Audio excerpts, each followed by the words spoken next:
back. Well, creating a daily schedule for your family is perhaps the biggest key in creating the sort of day where all the wheels don't fall off the bus. Jennifer Roskamp, blogger from the International Mom, is here to provide some tips on how families can do just that. Now, Jennifer, it's our understanding you've got 3 big ideas you need to keep in mind. Can you kind of spell out the details on those? I do. So yeah, a schedule is so helpful to making sure that nothing is ever going to go according to plan, but that things will at least stay at least somewhat in line. So the first thing I think is important to focus on is the whole idea of working in time blocks, which basically means that your day is kind of scheduled where there is a start time and an end time to different groups of activities. So you can think about this as like the typical school schedule that you would have in school, right? Where there's like first period and second period. So everyone in your family, it's helpful, especially right now while we're doing school at home, it's helpful for everyone to kind of know when the start time and the end time is happening for different sorts of activities to be happening. So everything from times when kids should be focusing on their school to times when younger kids should be, working on some puzzles or reading some books or even working on some chores or responsibilities, that they know when that start time and that end time comes around. Everybody likes to know when to start and when to end.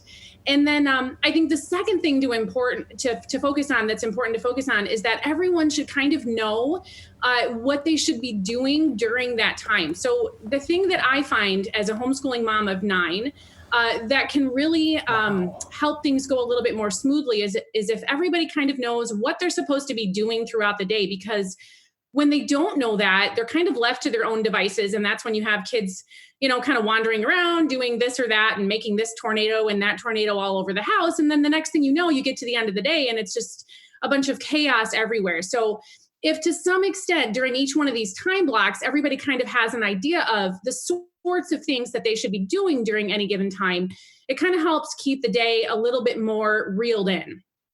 And then I think the last thing that is so important is to leave white space in your day. And we all know that very few things ever go according to plan, meaning if you think it's going to take a certain amount of time to get through dinner, things happen and it takes longer. And the next thing you know, when things start kind of taking longer than expected or interruptions happen, your day is off schedule and then you're kind of left struggling to figure out, what to do now. So if with each kind of time block that you work through without your day, you have some white space figured in, meaning interruptions can happen, things can take longer than planned, and you can still get back on schedule so that you're not flustered and trying to figure out, what am I supposed to do now? Things have kind of gone awry, which I think happens even now more than ever before. So working in time blocks with your day kind of planned with a start and end time for different activities and kind of letting everyone know what they should do during each time block. And then finally having some white space, which is just kind of that catch-up time to kind of allow for things to not go according to plan,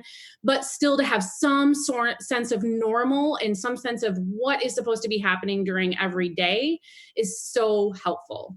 Okay, Jennifer, thanks for that. Awesome tips there. I loved seeing those schedules on our screen as well. Thank you for your time. Of course, make sure to follow her on social media. You can also check out her blog at theintentionalmom.com. All right, we got a lot